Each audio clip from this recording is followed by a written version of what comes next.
말씀은 로마서 6장 12절로 마지막 절까지 되겠습니다. 로마서 5장 12절로 마지막 절입니다.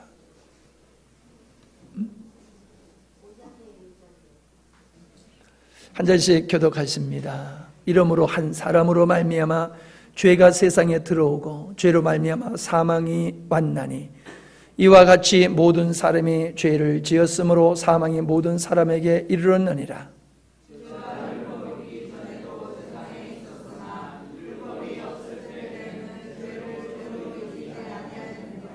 그러나 아담으로부터 모세까지 아담의 범죄와 같은 죄를 짓지 아니한 자들의 위에도 사망의 왕노릇하였나니 아담은 오실 자의 표상이라.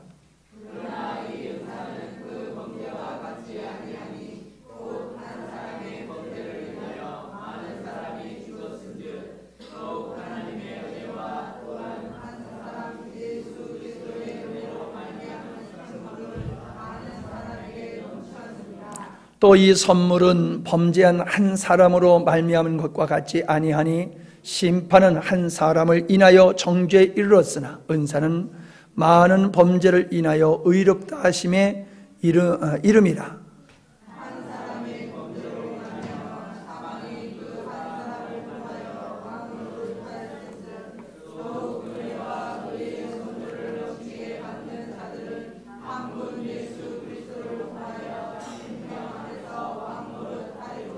그런즉 한 범죄로 많은 사람이 정죄에 이른 것 같이 의의 한 행동으로 말미암아 많은 사람이 의롭다 하심을 받아 생명에 이르렀느니라. 한 사람이 순종하지 아니함으로 많은 사람이 죄인된 것 같이 한 사람이 순종하심으로 많은 사람이 의인이 되리라. 율법이 가입한 것은 범죄를 더하게 하려 함이라. 그러나 죄가 더한 곳에 은혜가 더욱 넘쳤나니 이는 죄가 사망 안에서 왕노릇한 것 같이 은혜도 또한 의로 말미암아 왕노릇하여 우리 주 예수 그리스도로 말미암아 영생에 이르게 하려 함이니라. 아멘. 수요 예배가 두 주일을 제가 참여를 못했던 것 같습니다. 오래간만에 로마서를 또 접하게 되는 것 같은데요. 감사합니다. 다 아시겠지만 우리 나종교 집사님이 교통사고로 입원 중에 있어요. 차를 정도로 큰 사고였지만은 다친 것은 아주 경미한 상태입니다. 감사해요. 안 났으면 더 좋겠지만은 난 가운데서도 그 정도로 보호하심이 있었던 게 감사하고, 우리는 그저 모든 게 잘 되는 것만이 축복이 아니라 그런 고난 속에서도 우리가 주님의 은혜를 입을 수 있는 줄 믿습니다.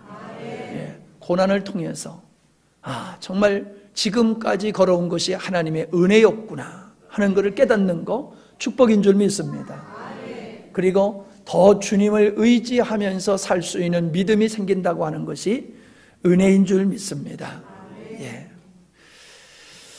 오늘 말씀으로 와서 5장 12절로 21절인데, 오늘 말씀은 우리가 예수 그리스도로 말미암아 구원받은 그 구원의 축복과 결과를 가져온 원인이 무엇인가 하는 말씀을 살펴보게 됩니다. 무엇이든지 어떤 것이든지 결과가 있으면 반드시 원인이 있지요. 그런데 우리가 구원을 받았다라고 하는 것은 결과이지 않습니까? 이 결과를 사람들은 소중하게 여기질 않습니다. 왜냐하면 가치를 모르기 때문에 그래요. 건강한 사람들은 건강의 가치를 잘 몰라요. 건강을 한번 잃어보면은 참 건강이 소중한 것이로구나 이렇게 느끼면서 그 다음서부터는 건강을 잘 챙깁니다. 사람들이 하나님이 주신 귀한 것들을 왜 상실하느냐 하면은 그 가치를 모르기 때문에 그렇습니다. 우리가 믿음의 생활에 왜 능력이 부족하냐라고 하면은 은혜가 부족해서 그런 게 아니에요. 주님이 주신 은혜가 얼마나 소중한지를 깨닫지 못하기 때문에 주님의 은혜를 상실하게 되어지고 주님이 주신 은혜의 능력 있는 삶을 살지 못하는 것입니다. 우리가 하나님을 아버지라 부른다라고 하는 거, 이거 쉬운 것일 것 같지만은 이게 기적입니다. 벌써 아멘 안 하잖아요. 사모님만 아멘 하시고. 기적이라고 하니까 뭐 큰 역사가 일어나야지 기적이라고 생각하는데 그런 건 쉬운 거예요. 그런 건 쉬운 거예요. 우리는 다 이 자리에 앉아가지고 하나님을 아버지라 부르고 경배하니까는 마땅한 것 같고 당연한 것 같이 생각되지만은 그렇지 않습니다. 지난 날을 돌아보십시오. 우리가 쉽게 예수 믿었습니까? 얼마나 많은 어려움 과정을 통해서 우리가 예수님을 믿게 됐습니까? 쉽게 예수 믿는 거 아닙니다. 하나님의 절대적인 은혜가 아니면은 우리가 예수 그리스도를 믿지 못하게 되는 것인데, 우리가 구원받아서 하나님을 아버지라 부르면서 살게 되고 훗날 주님이 우리를 부르시면 영원한 하나님 나라에 가게 된다라고 하는 이 엄청난 이 역사의 근거를 우리가 명확하게 알게 되어지면은 우리가 누리고 있는 구원의 은총의 가치를 알게 되어지는 겁니다. 그런 생각을 해봤어요. 뭐 구체적으로 제가 살펴보지는 않았지만 만리장성 하면은 입이 딱 부러지잖아요. 그 길이와 규모가 이 상상이 안 될 정도로 크지요. 많은 오랜 시간 속에서 많은 물자와 사람이 동원되고 그 수많은 사람이 희생되어서 건축된 건축물입니다. 그 규모 앞에서 사람이 압도당할 수도 있지만은 어떤 일이든지 그것을 만들어내기 위해서 거기에 투자하고 지불된 거를 가치를 알게 되어지면은 그 만들어진 것들이 얼마나 귀하냐라고 하는 인식이 새로워질 것입니다. 우리가 구원받았다라고 하는 이 사실, 어떻게 해서 우리가 구원받아 하나님을 아버지라 부를 수 있게 되었느냐, 영원한 지옥에 갈 수밖에 없는 우리들이 어떻게 우리가 천국 가게 되었느냐라고 하는 그 근거를 우리가 알게 되었을 때에 우리는 구원의 영광을 소중하게 여길 뿐만 아니라 우리를 구원하신 하나님의 은혜를 늘 감사하면서 찬양하면서, 그리고 그 주님 앞에 우리가 헌신하며 사는 것이 결코 어렵지 않습니다. 내가 주의 말씀대로 산다, 내가 주의 뜻대로 산다라고 하는 것이 어렵다고 느껴진다는 얘기는 바꿔서 얘기하면 내가 받은 은혜가 얼마나 크냐라고 하는 것을 제대로 인식하지 못하기 때문에 그런 겁니다. 우리는 이 시간에 그것을 살펴보고자 합니다. 자, 첫째로 예수 그리스도의 전적인 은혜로 우리가 구원받아 천국 백성 되었다라고 하는 겁니다. 자, 우리가 지난 시간에 앞절에서 살펴봤을 때에 하나님의 사랑, 하나님의 구원의 은총이 어떤 자들에게 임하였느냐라고 하는 것을 우리가 살펴봤는데 6절을 보시기 바랍니다. 다시 한번 살펴보면은 6절에 보면은 우리가 아직 연약한 때에 기약대로 그리스도께서 경건치 않은 자를 위하여 죽으셨도다라고 말씀하고 있습니다. 자, 연약하다라고 얘기하고 있고 경건치 않은 자라고 얘기하고 있습니다. 자, 8절을 보면은 우리가 아직 죄인 되었을 때에 그리스도께서 우리를 위하여 죽으심으로 하나님께서 우리에게 대한 자기의 사랑을 확증하셨느니라 말씀하심을 통해서 하나님이 우리를 사랑하실 때가 언제냐 하면은 죄인 되었을 때다 이렇게 말하고 있고요. 10절에 보면은 곧 우리가 원수 되었을 때에 그 아들의 죽으심으로 말미암아 하나님으로 더불어 화목되었다라고 말하고 있습니다. 자, 그러니까 우리가 연약하고 경건치 않고 죄인 되었을 때였고 하나님을 향하여서는 원수 되었을 때라고 얘기하니까는 우리의 어떠함을 봤을 때에는 하나님의 사랑을 받을 만한 근거가 하나도 없었다는 겁니다. 더욱이 중요한 것은 우리가 죽어 있는지도 모르고 하나님을 향하여서 살려달라고 구원해달라고 요청도 할 수 없는 상태에 있었다는 것입니다. 하나님의 전적인 은혜가 아니면은 우리는 죽어가면서도 죽어가는 줄 모르고 살다가 영원한 멸망을 받을 수밖에 없었던 우리였다라고 얘기하는 겁니다. 그러한 존재를 사랑의 대상으로 삼으시고 그들을 구원하셨다라고 말씀하고 있습니다. 그러니까 하나님이 우리를 구원하시는 근거는 우리의 선함과 의로움과 어떠함이 조건으로 작용을 하지 않는다는 겁니다. 일방적인 하나님의 사랑에 의해서 우리가 선택되어 부름을 받아 죄사함 받고 하나님의 자녀가 됐다는 것을 성경은 우리에게서 말씀해 주고 있지 않습니까? 그러니까 우리는 이 구원이라고 하는 것은 전적인 하나님의 사랑, 전적인 하나님의 은혜다라고 하는 것을 우리가 알 수 있습니다. 자, 아담으로 말미암아 모든 사람이 죄를 짓게 되었고 모든 사람 가운데 죄가 왕노릇하게 되었다라고 말씀하고 있으면서 대조적으로 예수님의 은혜를 이야기하고 있지요. 그래서 예수님 그 한 분의 순종함을 통해서 모든 사람이 의롭다함을 받게 되었다라고 말씀을 하고 있습니다. 아담, 첫 아담의 불순종, 둘째 아담, 예수 그리스도의 순종에 가져오는 결과가 무엇이냐? 그것이 구원이라고 얘기를 하고 있는 겁니다. 그 한 사람이라는 말이 참 우리 마음속에 다가오는 느낌이 참 다른 것 같아요. 한 사람, 어느 쪽에 한 사람이냐는 거지요. 한 사람은 미미하지만은 그 한 사람으로 말미암아 파생되어지는 일들이 우리의 삶에서 보면은 엄청나게 큽니다. 한 사람의 실수로 엄청난 사람들이 고통을 겪게 되는 것을 보게 되죠. 운전수가 운전을 하다가 잘못해서 사고를 나게 되면은 그 차에 탄 사람들이 다 고통을 당하고 죽거나 하지 않습니까?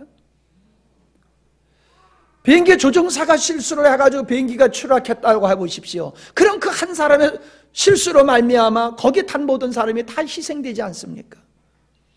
그냥 나는 혼자라고 생각하지만 여러분, 우리는 혼자가 아닙니다. 나 한 사람의 어떤 선택에 의해서 그 결과가 주변의 사람들에게 엄청나게 미친다는 겁니다.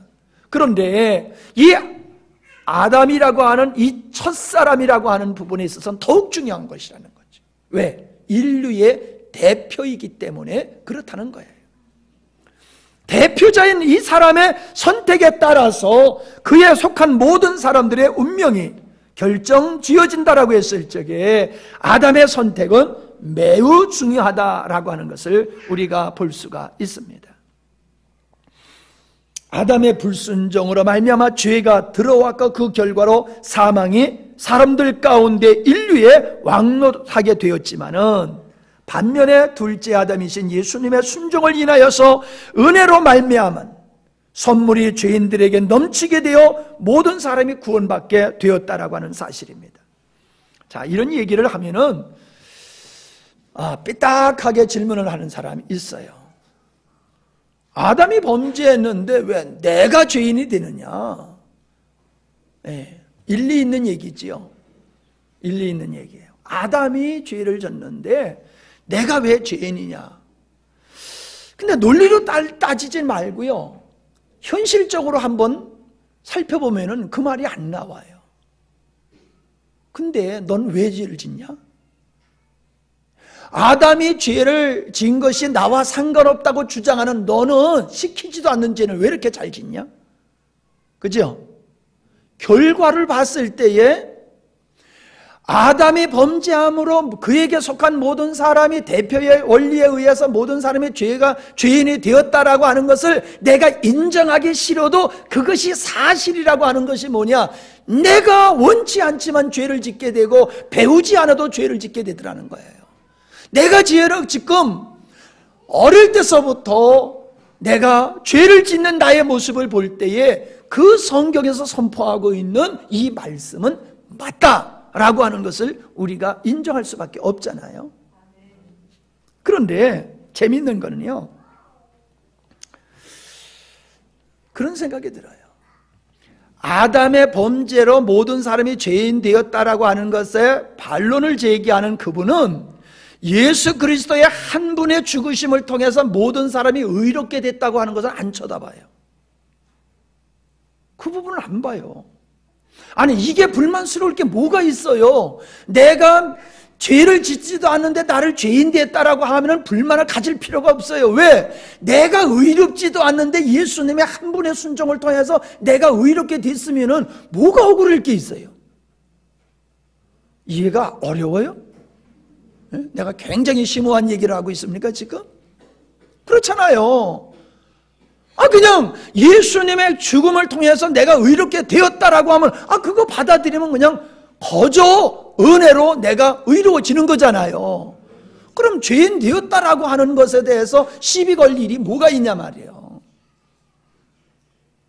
우리가 다 이해하기 어렵지만은 이미 하나님은 인간의 범죄까지 하나님께서 섭리하셔서 구원의 과정을 통하여 하나님의 위대하심과 의로우심과 선하심을 우리에게 보여주셔서 우리로 하여금 구원받은 은혜를 찬양할 뿐만 아니라 그 우리를 구원하신 하나님의 사랑과 자비하심에 감복하여서 영원토록 그분 앞에 엎드려 경배 찬양할 수밖에 없는 것. 얼마나 복된 겁니까? 근데 그쪽은 안 보는 거예요. 예수 믿기가 싫은 거예요. 그렇지만은 내가 죄인이라고 하는 걸 인정하기 싫은 거예요. 왜? 내가 죄인이라고 하는 걸 인정하면은 예수님을 믿어야 되는 거고, 예수님을 믿게 되면 내가 지금 하나님을 떠나서 예수님과 상관없이 막되게 살아가는 걸 살 수가 없잖아요. 그러니까 사람들이 예수님을 통해서 의롭게 되는 것도 거절하고, 아담의 범죄로 말미암아 내가 죄인 됐다고 하는 것도 거절하고, 내 인생 속에서 하나님이라는 존재가 등장하지 않기를 원하는 거예요. 부인해버리는 거예요. 왜? 그분이 없어야지 내가 합리화가 되는 거거든요. 내가 내 마음대로 내 뜻대로 살아가는 것에 대해서 그것이 불법이라고 말할 수 있는 사람이 없으니까 얼마나 편안합니까? 근데 하나님이라는 존재를 인정하게 되어지면은 얼마나 불편한지 모르는 거예요. 그러니까 사람들이 이러한 부분들을 인정하지 않더라라고 하는 것입니다. 자, 한 사람 아담의 범죄로 말미암아 죄가 들어왔다. 그래서 죄가 통치하게 되었다라고 말씀을 하고 있지 않습니까? 죄가 들어왔다. 이렇게 이해하면 쉬울 거예요. 감염되었다라고. 어떤 전염병이 어느 지역에 들어오게 되어지면은 그 전염병균들이 그 지역의 모든 것을 다 점령해 버리잖아요. 그 병균의 지배를 받게 되잖아요. 인류의 아담의 범죄로 말미암아 죄라고 하는 것이 인류 속에 들어와서 모든 사람을 감염시켜 버렸다는 거지요. 죄에 감염되어 가지고 그 죄에 감염된 상태에서 벗어날 수 있는 사람이 한 사람도 없었다는 거지요. 그래서 다 죽어야 되는 존재였다는 거예요. 다 지옥 가야 되는 존재였다는 거예요. 그런데 하나님의 전적인 은혜로 말미암아 예수 그리스도의 순종을 통해서 하나님 앞에 의롭다 하심을 받게 되었다라고 하는 것, 이것이 은혜임을 믿습니다.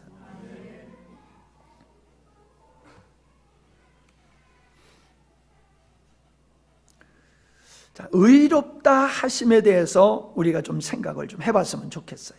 이미 살펴본 말씀이지만은 의롭다 하시기 전에 우리에게 무엇이 먼저 이루어졌냐 하면은 죄 사함이라고 하는 것이 먼저 이루어지는 겁니다. 죄 사함 후에 너는 의롭다라고 하시고 성령의 은혜로 우리가 성화되어 영화로운 존재로 우리가 나가게 되어지는 거지요. 근데 우리가 생각해 봐야 될 게 뭐냐 하면은 죄 사함 받았다라고 했을 때에 무슨 죄를 사함 받았느냐라고 하는 거예요. 자, 생각해 보세요. 예수님이 내 죄를 위해서 십자가에 못 박혀 죽으셨다라고 하는 걸 믿으면은 나를 위해서 죽으시게 나의 죄 때문에 예수님이 죽게 되었는데, 그리고 그 죄를 사하셔서 나를 구원하시기 위해서 예수님이 십자가를 졌다라고 하면은 그걸 믿는다라고 하면 내가 그 죄 가운데 있을 수 있겠어요, 없겠어요? 상식적으로, 논리적으로 있을 수 없지요? 자, 그런데 우리는 계속 죄를 짓고 있다는 거지요. 그러니까 제가 앞에서도 계속 여러분들한테 말씀을 드리는 게 뭐냐면은 예수님이 내 죄를 위해서 죽으셨다라고 하는 그 내 죄가 악한 행실, 도덕과 윤리에 어긋난, 법도에 어긋난 행위를 죄라고만 생각하면은 성경 구원의 역사를 전혀 이해하지 못하고 오해할 수밖에 없다는 거죠. 주님은 우리가 지은 어떤 악한 행실에 대한 죄사함의 희생 제물이 된 것이 맞습니다. 그러나 우리가 생각하는 얕은 차원이 아니라 주님이 나의 죄를 위해서 죽으셨다고 하는 그 나의 죄라고 하는 것은 하나님을 거절하고 내가 주인 된 자리에서 나를 목적으로 삼고 나를 사랑하는 삶을 선택하고 그 길을 걸어온 것입니다. 그것을 위해서 그 죄 때문에 예수님이 십자가를 치셨다는 거예요. 예수님이. 우리가 구원을 받았어도요, 우리 가운데는 죄라고 하는 성향이 그대로 죄라는 성향이 그대로 존재하고 있습니다. 그래서 구원받은 후에도 우리가 완벽하게 거룩한 삶을 살지는 못해요. 원치 않는 또 우리가 원치 않는 그러한 행위를 우리가 생산해낼 수가 있습니다. 그러나 우리는 그 분야에 관심을 가질 것이 아니라 정말로 주님이 내 죄를 위해서 죽어주신, 즉 내가 주인된 자리에서 나를 목적으로 삼고 나를 사랑하는, 그리고 내 의를 쌓는 내 자신을 신뢰하면서 살아간 이 죄, 이 태도, 여기에 대해서 우리가 반응을 해야 되는 거예요. 뭔 얘기입니까? 예수님이 내 죄를 위해서 죽으셨다라고 얘기하면 더 이상 나는 그 죄를 질 수가 없는 게 예수님이 내 죄를 위해서 죽으셨다고 하는 걸 믿는 거예요. 예수님이 내 죄를 위해서 죽으셨어라고 고백을 하면서 그 앞에서 또 그 짓을 해. 그럼 안 믿는 거잖아요. 이건 능력의 문제가 아니에요. 이거는 자세요, 자세.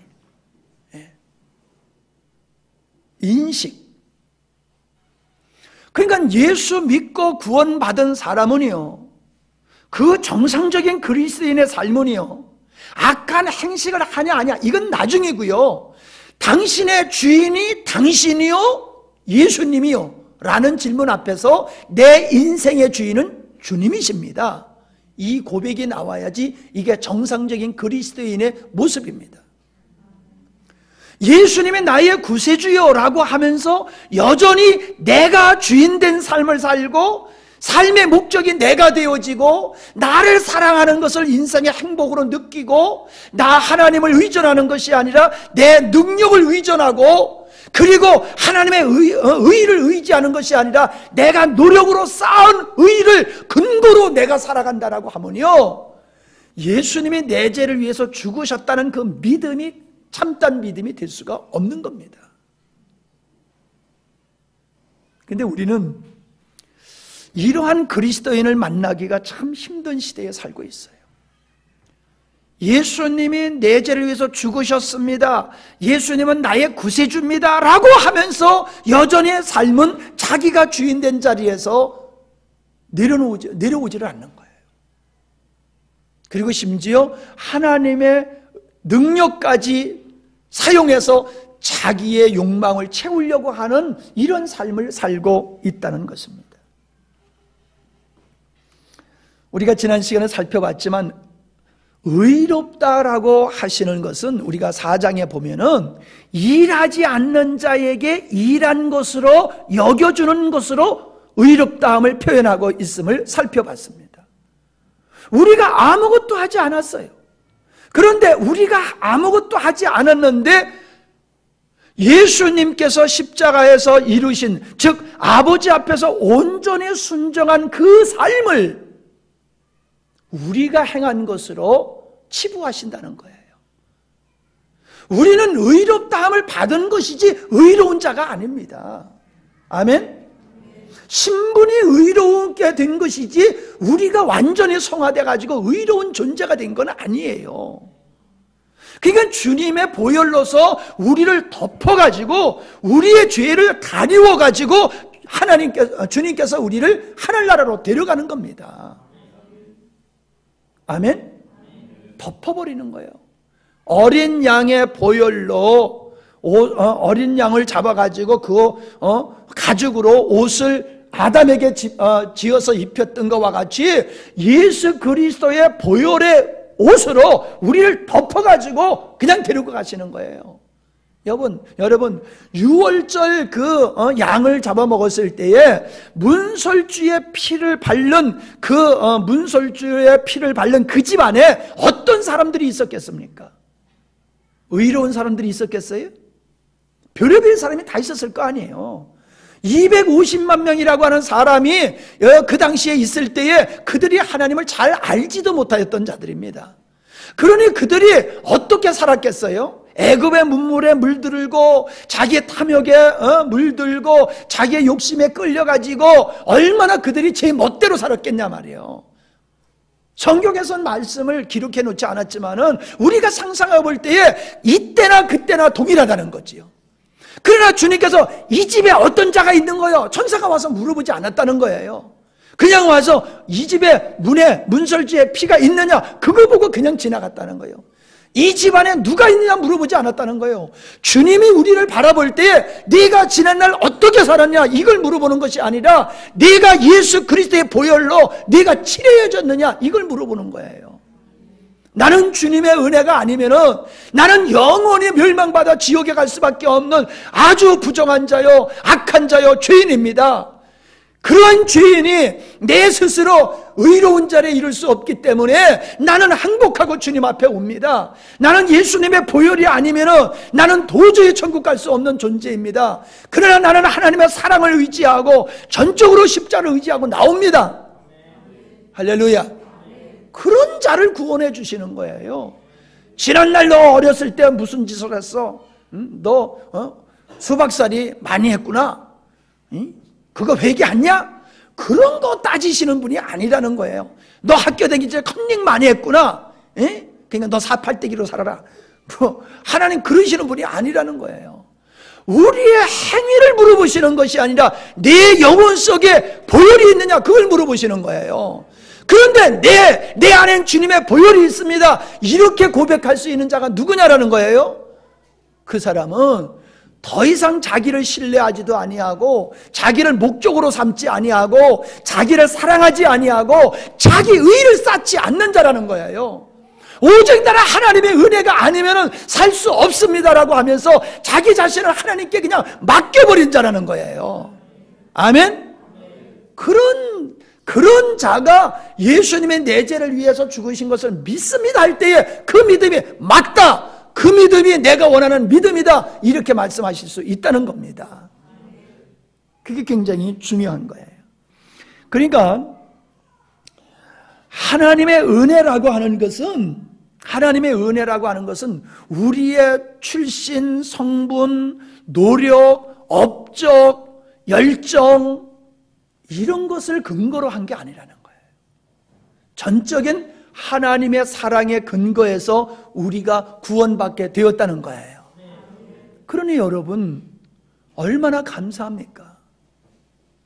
우리가 영원히 지옥 가야 할 존재인데 하나님께서 그렇게 전적인 하나님의 사랑에 의해서 우리가 구원받았다고 하는 거, 이거를 안다라고 하면은 우리는 하나님 앞에 감사하는 자로 살 수밖에 없어요. 그래서 성경에서 그런 자를 가리켜서 빚진 자다라고 얘기하고 있다는 겁니다. 빚진 자. 계속 말씀드리지만은 빚진 자, 그 시대의 빚진 자라고 하면은 빚을 갚지 못하면 내가 가지고 있는 모든 재산을 다 압수당해야 될 뿐만 아니라 가족까지 끌려가서 노예가 되어지고 자기 자신도 종으로 살 수밖에 없는 겁니다. 그것을 바울은 그것을 가지고 그 시대의 빚진 자의 모습을 가지고 우리가 주님 앞에서 구원받았다라고 하면은 우리의 마음의 상태가 어떤 자가 되어야 되냐 하면은 빚진 자와 같이 주님 앞에 매여야 된다는 거예요. 절대로 주님으로부터 우리가 자유할 수 있는 존재가 아니라는 거예요. 왜? 하나님의 그 큰 사랑에 의해서 내가 엄청난 구원을 받았음에도 불구하고 내가 그분으로부터 자유한다? 말이 안 되는 얘기라는 거지요. 내가 하나님으로부터 자유할 수 있다고 하는 것은 하나님의 사랑과 은혜를 모르기 때문에 자유하려고 하는 것이지, 하나님의 은혜와 사랑을 알면은 우리가 그분으로부터 자유할 수 없다는 겁니다. 그분에게 매여 살 수밖에 없다고 하는 것을 우리에게 말씀해 주고 있는 겁니다. 우리는 전적인 하나님의 은혜에 의해서 구원받은 거지요.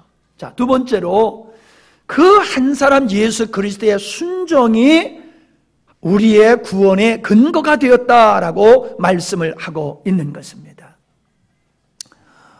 아담은 불순종했잖아요.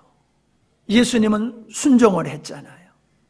여러분, 우리가 인생을 살아가면서 늘 말씀드립니다마는 하나님의 말씀이 힘들고 어렵고 무거워서 순종 못하는 게 아니라 내가 죄된 삶을 즐기기 때문에, 그래서 도리어 하나님의 말씀은 거치장스럽고 부담스럽고 그것이 내가 원치 않기 때문에 불순종하는 것이지, 하나님의 말씀이 힘들고 어려워서 불순종하는 것이 아니다. 이걸 우리가 인정해야 될 줄 믿습니다.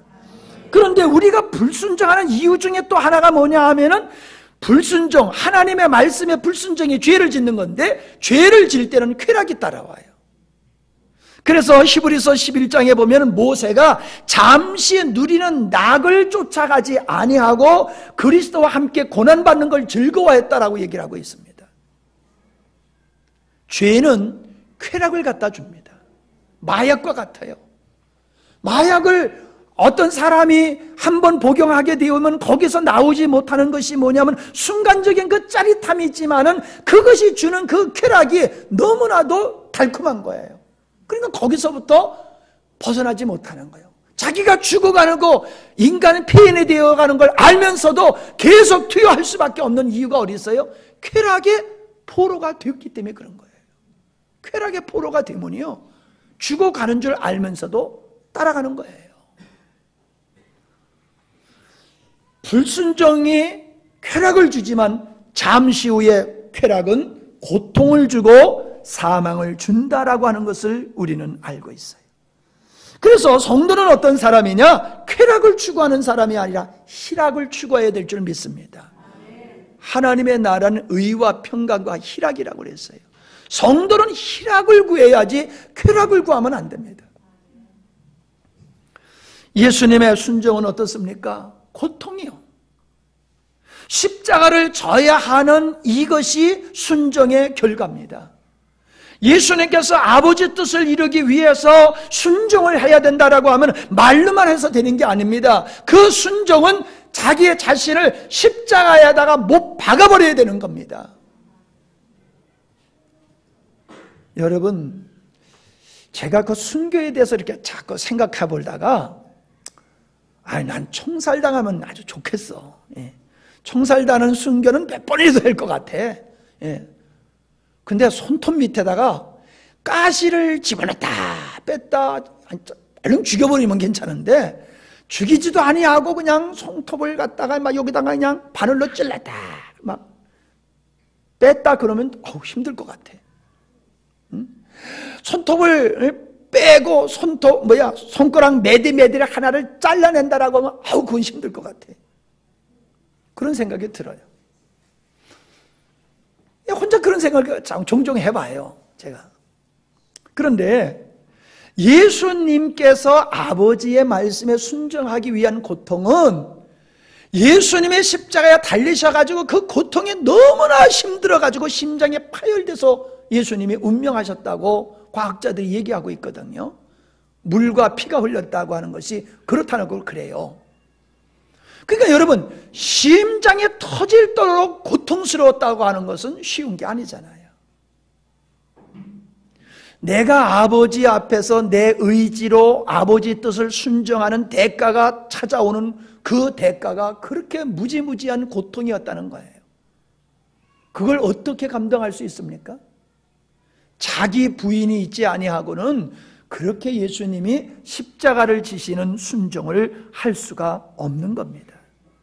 오늘도 마찬가지입니다. 여러분, 우리 자신을 부인하는 것은 십자가를 진 것과 같은 고통이 수반됩니다. 여러분, 내 자신을 부인하는데 뭐가 어렵습니까? 그런데 그게 그렇게 어려워요. 왜 어려워요? 인간의 죄성이 자기를 사랑하는 것이 얼마나 강하냐는 거예요. 자기를 사랑하는 것이 얼마나 질기고 강한지 마치 십자가를 지는 것과 같이 그렇다는 거예요. 그러므로 여러분, 우리가 나 자신을 찢어버리고 부서뜨리는 자기 부인의 자리를 이뤄가려고 하면은 여러분들이 정 가슴 쓰리고 아픈 그걸 각오하고 자기를 부인해야 돼요. 아멘. 그런 아픔을 내 스스로 선택하면서 나를 부인할 때 비로소 아버지의 손길이 오셔서 나를 십자가로 넘기시는 이 영광을 보게 될 줄로 믿습니다. 말로만 그냥 하나님 나 십자가로 넘겨주세요 그런다고 넘어갈 것 같습니까? 버려야 돼요. 내 손에 있는 걸 버려야 돼요. 버리지 아니하면서 나를 넘겨주세요. 나를 사랑하는 걸 버리면서 내가 고백을 해야지. 나를 사랑하는 걸 그대로 끌어안고 나를 십자가로 넘겨주세요. 나를 십자가로 안 넘어가요. 절대로 넘어가지 않아요. 나를 사랑함을 내려놓는다는 게 얼마나 아픈지 몰라요. 얼마나 고통스러운지 몰라요. 그러니까 나를 안 놓으니까 안 넘어가는 거예요. 나를 놔보세요. 그러면 넘어갑니다. 우리 주님의 십자가의 순종은 치욕과 고통이었음을 우리가 잘 알고 있지 않습니까? 그 치욕과 고통 후에 의롭다 하심이 이르렀다는 사실을 기억하시기를 바랍니다. 예수님의 순종을 하나님은 의로 여기시고 그 예수님의 순종의 의를 값없이 우리에게 덥석 덮어주시는 거예요. 이게 너의 의다. 여러분, 우리가 구원받기 위해서 십자가 다 져야 된다라고 하면 가실래요? 에? 우리가 구원받기 위해서는 평생에 한 번씩 십자가에 가서 진짜 한 번씩 못 박혀 갔다 내려와야 된다라고 하면은 믿을 사람이 있겠어요? 뭐 있겠지요. 그러나 선뜻 나서는 사람 별로 없을 것 같아요. 왜요? 인간은 그렇게 할 수가 없어요. 주님이시기 때문에 그 순종을 하실 수 있었던 거예요.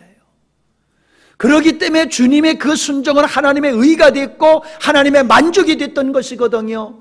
그런 의를 우리는 행할 수 없는데 주님이 행하시고 그 의를 양 집사의 것이다, 박 집사의 것이다, 최 집사의 것이다 이러고 던져주시는 거예요. 우리는 그냥 그걸 받아가지고 이제 입으면 되는 거예요. 이게 은혜잖아요. 이게 은혜잖아요. 그게 믿음이라는 사실이에요. 오늘도 우리가 주님 앞에 나갔을 때에 무엇으로 주님 앞에 당당히 나갈 수가 있겠습니까? 오늘 저녁에 기도하기 전에 아침에 일어날 때서부터 저녁 때까지 승질 한 번 안 내고 곁눈질 한 번도 안 내고 그냥 깨끗한 상태로 있다가 저녁에 와서 기도할 사람 손 들어보세요. 하나도 없어요. 우리가 주님 앞에 나와서 어떤 때 우리가 떳떳하게 기도합니까? 죄를 안 질 때예요? 아니에요. 자기 수준으로 봤을 때 자기가 설정해놓은 선이 있거든요. 요거 안 넘어갔으면 그러면 하나님 내 기도 들어줄 것 같고 요거 넘어갔으면 하나님이 안 들어줄 것 같아. 이게 아니에요. 내가 설정하는 어떤 선이 아니라 하나님 나는 아침서부터 저녁 때까지 될 때까지 죄 안 지려고 계속 잠만 잤어요. 그러니까 나는 의로우니까 깨끗하니까 내 기도 들어주세요. 이럴 수 있는 게 아니에요. 그럼 오늘만 깨끗했어? 어저께는? 그저께는? 우리가 주님 앞에 나아가는 것이 내가 깨끗함으로 내가 주님 앞에 나갈 수 있는 사람은 이 땅에 아무도 없어요. 그러니까 어떻게 나가야 돼요? 하나님, 나의 의로는 주님 앞에 나갈 수가 없어요. 그런데 내가 아버지 앞에 나갈 수 있는 것은 주님의 나를 위해서 십자가에서 이루신 일, 그것을 나에게 입혀주셨잖아요. 그러니까 나는 아버지 앞에 나갈 수 있는 거예요. 이삭이 에서를 축복해 주려고 그랬지요. 근데 에서가 안 오고 누가 왔어요? 야곱이 왔어요. 야곱이 그냥 왔어요? 어떻게 왔어요? 변장을 하고 왔잖아요. 변장을 하고 왔어요. 그러니까 이삭이 뭐라고 그래요? 야, 목소리는 에서인데 만져보니까는 북실북실. 이건 목소리는 야곱인데 만져보니까 에서다? 그랬단 말이에요. 그러면 아무리 지금 이삭이 비리비리해도 지금 알고 있다는 거예요? 모르고 있다는 거예요? 알고 있다는 거예요. 목소리가 지금 야곱의 소리야. 그런데도 불구하고 지금 이삭은 야곱에게 에서에게 줄 축복을 해주는 거예요. 야곱이 애굽에 가가지고 요셉의 아들을 갖다가 축복해 줄 적에도 장자와 차자를 갖다가 오른손으로 왼손으로 해주는 게 아니라 이렇게 엄마 거 가지고 엇먹는다고 그러는 거예요, 뭐요? 예? 예. 그렇게 해가지고 축복을 해줬거든요. 그러니까는 요셉이 아버지 잘못했어요. 그러니까 나도 안다. 그러면서 엄마 거 가지고 축복을 해줬잖아요. 그게 뭡니까? 야곱이 축복받을 수 없는 존재이지만 그는 지금 누구의 모습을 가지고 왔느냐? 형의 모습이에요. 형의 모습. 이거는 오늘 우리가 구원받을 수 없는 존재이지만 우리의 맏형 되시는 예수 그리스도의 옷을 입고 아버지 앞에 섰을 때에 목소리는 야곱이지만은 너를 보니까는 너는 예수다. 그러면서 축복해 주시는 거예요. 우리의 행위로 주님 앞에 나가는 것이 아니라 우리의 맏형 되시는 예수 그리스도의 옷을 입고 우리가 아버지 앞에 갈 때에 아버지께서 그냥 우리를 받아주시는 거예요. 이게 의다라고 말씀을 하고 있는 것입니다. 아멘. 그러니까 여러분, 언제나 우리는 주님 앞에 때를 따라 돕는 은혜를 입기 위해서 나갈 수 있어요, 없어요? 예수님 옷만 입으면 돼. 아멘. 예수님 양집사님 싸우고도 괜찮아. 예. 올라오기 전에 싸우고 올라와도 괜찮아. 싸우고 올라와서 여기서 주여 해도 주님께서 오냐 고맙다 그러신다니까. 난 평생 2번 싸웠다는 소리를 듣고 참 성자같이 보여 갑자기. 예. 예? 아, 크게 2번. 잔잔한 건 몇 번 있었나 보다.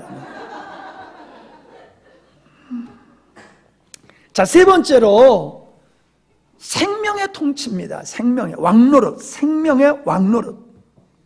자, 17절 보면은 한 사람의 범죄로 인하여 사망이 그 한 사람으로 말미암아 왕노릇 하였은즉 더욱 은혜와 의의 선물을 넘치게 받은 자들이 한 분 예수 그리스도로 말미암아 생명 안에서 왕노릇하리로다.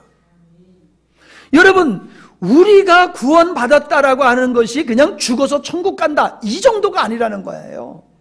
오늘 우리는 이 땅에서 구원받은 자들은 죄의 왕노릇한 데에서 죄의 종으로 살다가 이제 우리가 의로운 자로서 우리가 의로운 왕과 같이 우리가 생명의 왕노릇하는 그 생명의 풍성함 속에서 자유함을 누릴 것을 우리에게 말씀해 주고 있어요. 이 축복인 줄로 믿습니다. 그러니까 우리가 하나님 예수 그리스도의 통치, 생명의 그 범주 안에서 우리가 거할 때에 이 아름다운 은혜의 축복을 누리게 됨을 우리에게 말씀해 주고 있는 것입니다. 여러분, 많은 분들이 그래요. 내가 예수님 믿다가 삐리삐리 해가지고 구원이 취소되는 게 아닙니까? 이렇게 얘기를 합니다. 그런데 엄밀하게 성경적으로 얘기하면 절대로 취소되지 않습니다. 왜냐하면은 우리가 구원받은 것은 우리의 계획에 의해서가 아니라 하나님의 계획에 의함이고, 우리의 노력에 근거한 것이 아니라 하나님의 전적인 은혜로 된 것이기 때문에 우리의 행위가 어떠함에 따라서 우리가 이게 구원이 붙었다 떨어졌다 붙었다 떨어졌다 그런 게 아니라는 거예요. 아멘? 예. 그러니까 잘 됐구나. 이제 받아놓은 밥상이니까 마음대로 살자. 도저히 그럴 수가 없습니다. 아니, 엄밀히 따지면 그럴 수 있어요. 근데 구원받은 사람이라면 그렇게 하라고 해도 못합니다. 아까 그랬잖아요. 내 죄를 위해서 죽으셨다라고 고백을 하면서 그 앞에서 그 죄를 어떻게, 그걸 믿는다고 하면서 어떻게 짓냐는 거예요. 그건 생리적으로 그렇게 할 수가 없는 거예요. 생리적으로. 이해가 되십니까? 교리적인 얘기가 아니에요. 생리적으로 그렇다는 거예요. 그래서 로마서 5장 20절에 보면은 율법이 가입한 것은 범죄를 더하게 하려 함이라. 그러나 죄가 더한 것에 하나님의 은혜가 더욱 넘쳤다라고 얘기를 하는데, 여기서 더욱이라고 하는 말은 물이 홍수같이 그저 막 밀어 닥치는 것을 얘기하는 겁니다.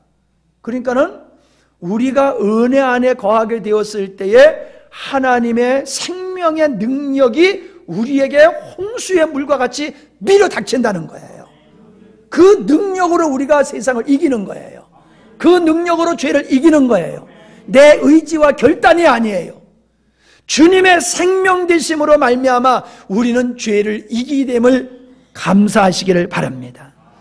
그래서 6장 14절을 보시기 바랍니다. 6장 14절. 죄가 너희를 주관치 못하리니. 자, 죄의 왕권이 무너진 것을 말하고 있죠. 더 이상 어떤 사람에게는 죄가 왕의 권세를 행하지 못하고 있습니다. 죄가 너희를 주관하지 못하리니. 그 너희가 누구냐? 너희가 누구냐? 이게 중요한 거예요. 이는 너희가 법 아래 있지 아니하고 은혜 안에 있음이라. 그런즉 어찌하리요? 우리가 법 아래 있지 아니하고 은혜 아래 있으니 죄를 지으려 그럴 수 없느니라. 자, 죄가 주관치 못하는, 죄의 권세가 이기지 못하는 사람이 누구냐라고 하면은 은혜 안에 있는 자라는 거예요. 은혜 안에 있는 자. 은혜 아래 있는 자는 죄의 권세가 미치지 못한다. 아멘? 그럼 반대로 죄를 이길 수 있는 사람은 누구라고요? 은혜 안에 있는 사람. 죄의 종된 사람을 살아갈 수 있는 사람은 누구냐? 법 아래 있는 사람이다. 그렇게 성경이 우리에게 분명히 말씀해주고 있는 겁니다. 자, 법 아래 있다는 게 뭡니까? 법 아래 있다고 하는 것은 자기가 자기 힘으로 의를 쌓는 삶을 일컫는 것이에요. 그리고 사람들이 각자 세우는 법에 따라서 살아가는 거예요. 그게 도덕이고 윤리고 무엇이든지 간에 사람이 세우는 법에 따라서 살아가면서 나는 이 법대로 살아서 나는 의롭다함을 인정받을 거야 라고 살아가는 사람이 법 아래 있는 사람이라는 거예요. 이런 사람은 죄의 권세 아래서, 죄의 권세로부터 벗어날 수가 없다는 거예요. 그렇게 자기를 신뢰하고 자기의 의의를 쌓는 사람은 항상 죄의 권세 아래, 죄가 왕노릇하는 안에서 죄에 끌려 살 수밖에 없다는 거예요. 근데 은혜 안에 산다는 건 뭐예요? 하나님, 나에겐 능력이 없어요. 나는 하나님이 원하는 것을 기뻐하지만은 그 기뻐하는 걸 내가 이루어낼 수가 없어요. 나에게는 거룩하게 살 수 있는 선함이 내게 없어요. 그러니까 하나님의 은혜가 아니면은 나는 도저히 나는 주님이 원하는 대로 살 수가 없습니다. 나는 오직 주님만 의지합니다. 오직 주님만 의지합니다. 이게 은혜 안에 있는 자라고 하는 겁니다. 그래서 로마서 8장 1절로 2절에 보면은 죄와 사망의 법을 능가하는 법이 있는데 그것이 생명의 성령의 법이다 라고 말씀하고 있고, 이 생명의 성령의 법은 예수 그리스도 안에 있다라고 말하고 있습니다. 그러므로 성경에서는 예수 그리스도 아니라고 하는 말이 얼마나 많이 나오는지 몰라요. 어떤 언약을 하실 때는 예수 그리스도 안에라고 하는 말씀을 다 하고 있어요. 그러니까 예수 그리스도 안에 내가 거하게 있게 되어지면은 나는 사망에 속한 자가 아니고 주님께 속한 자가 되는 거예요. 생명에 속한 자가 되는 거예요. 사망이 생명을 이길 수가 없습니다. 사망이 생명 안에 있는 우리를 터치할 수가 없습니다. 생명이 사망을 능가하고 생명이 사망을 정복하는 겁니다. 아멘? 그러니까 이 생명의 누림 속에 들어가려고 하면은 우리는 예수 그리스도 안에 있어야 된다는 거예요. 예배당 안에 있으면 안 돼요. 지식 안에 있으면 안 돼요. 예수 그리스도 안에 있는 것이 은혜에 있는 거예요. 예수 그리스도의 안에 있으면은 죄의 법이 우리 안에서 역사를 못합니다. 예수 그리스도 안에 벗어나게 되어지면은 즉시 죄의 이 역사가 우리 안에서 활동하기 시작하는 거예요. 그래서 우리로 하여금 원치 않는 곳으로 가게 만들어버리는 것이 죄의 권세다라고 하는 것을 우리가 알 수 있는 것입니다. 8장에도 보면은 35절로 39절에 예수 그리스도로 말미암아 넉넉히 이기는 것에 대해서 얘기하고 있지요. 결국 35절 누가 우리를 그리스도의 사랑에서 끊으리요? 환난이나 곤고나 핍박이나 기근이나 적신이나 위험이나 칼이랴? 기록된 바 우리가 종일 주를 위하여 죽임을 당게 되며 도살할 양같이 여김을 받았나이다 함과 같으니라. 그러니까 그토록 이 죽임을 당하는 짐승과 같은 그런 고난을 얘기하고 있어요. 그러나 이 모든 일에 우리를 사랑하시는 이로 말미암아 우리가 넉넉히 이기느니라. 여러분, 우리가 끝까지 믿음을 지킬 수 있는 근거가 어디 있다고 얘기를 하고 있어요? 우리가 믿음을 지킬 수 있는 것은 내가 믿음을 지킬 수 있는 것이 아니라 주님께서 우리를 붙들고 계시기 때문에 그 믿음이 상실이 안 된다는 거예요. 할렐루야. 내가 주님 붙들면요 수없이 우린 나가자빠집니다. 근데 주님이 우리를 붙들고 있기 때문에 우리는 믿음을 상실하지 아니하고 끝까지 그 믿음 부여잡고 오직 주님입니다 이러면서 주님의 길을 걸어갈 수 있다고 말씀을 하고 있는 것이지요. 38절 내가 확신한다. 사망이나 생명이나 천사들이나 권세자들이나 현재이나 장래이나 능력이나 높음이나 기쁨이나 다른 아무 피조물이라도 우리 주 예수 그리스도 안에 있는 하나님의 사랑에서 끊을 수 없느니라. 여러분, 성도의 삶은 주님의 사랑에 매여 사는 겁니다. 주님의 사랑이 생명입니다. 우리가 주님의 사랑으로 충만되어졌을 때에 세상은 우리에게 엄습하지 못합니다. 근데 우리가 주님 안에 거하지 아니하면 주의 사랑이 우리 안에 능력으로 임하지를 않아요. 그러니까는 세상 앞에 무너지고 쓰러지게 되어지는 것이라는 거지요. 자, 칭이라고 하는 게 뭡니까? 의롭다 여기시는 거지요. 보혈의 옷을 입는 거예요. 이 보혈의 옷을 입고 우리가 하나님 앞에서 의롭다함을 받을 뿐만 아니라 세상을 이기고 끝까지 믿음을 지킬 수 있는 근거가 어디 있느냐? 주님 안에 거하는 거예요. 우리가 주님 안에 거할 때에 우리는 의롭다 하심을 받았을 뿐만 아니라 세상을 이기는 의로운 길을 걸어갈 수 있음을 믿으시기를 바랍니다. 그래서요, 우리는 죄를 안 지려고 노력하는 것이 아니라 주님 안에 거하려고 노력을 해야 됩니다. 늘 우리가 주님을 기억하면서 주님을 인식하면서 주님의 앞에 내 자신을 드리면서 주님께 내 자신을 헌신하며 살아갈 때에 주님의 의와 생명과 능력이 우리 안에 충만하게 되는 줄 믿습니다. 그래야지 우리가 세상을 이기는 거예요. 그래서 성도가 생각할 것은 죄가 왕로로 타는 그런 일에 관심을 갖지 말고 은혜의 통치하심 안에, 그리스도 안에 내가 있느냐 없느냐를 늘 살펴보면서 주님 안에 거해야 되는 것이 성도의 관심사가 되어야 될 줄 믿습니다. 아담은 죄를 시작하게 한 장본인이지만 예수님은 죄를 마감시킨 분이 예수님입니다. 그러므로 내가 아담에 속한 자의 삶을 살아가면 끊임없이 우리는 죄에 시달리게 되지만은 죄를 끝장내신 예수 그리스도 안에 거하고 그 길에 서서 가게 되어지면은 우리의 삶 속에서도 죄의 권세가 끊어질 줄로 믿습니다. 우리의 현주소는 바로 예수 그리스도다라고 하는 겁니다. 우리가 그리스도 안에 거할 때에 하나님의 통치의 영광을 보게 될 줄 믿습니다. 다시 말하면 우리가 하나님의 영광을 보기 위해서는 그리스도 안에 거해야 된다는 것입니다. 아멘? 말씀을 마치겠습니다. 우리가 받은 구원의 은총의 가치를 우리가 제대로 알아야 됩니다. 이 구원의 은혜는 값없이 받은 것이요 그리스도의 보혈의 대가, 순종의 대가로 우리가 의롭다함을 받게 된 걸 믿으시기를 바랍니다. 그러므로 우리가 늘 그리스도 안에 거하는 삶을 살아야지만이 우리는 믿음을 지킬 수 있고 하나님이 주신 은혜를 상실하지 아니하고 누리며 살게 될 줄 믿습니다. 그래서 우리는 깨어 있어야 되는 게 뭡니까?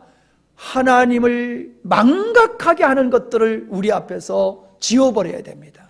치워버려야 됩니다. 주님을 잊어버리게 하는 것들, 주님과의 관계를 소홀하게 만들고 멀어지게 하는 것들은 그 어떤 것이 돼도 우리가 용납하는 자세를 가지면 안 됩니다. 우리가 주님과 친밀하면은 이 은혜를 아름답게 간직하며 생명의 왕노릇하는 세상을 이기는 자로 살게 될 줄 믿습니다. 아멘. 감사합니다. 기도합니다. 하나님 아버지,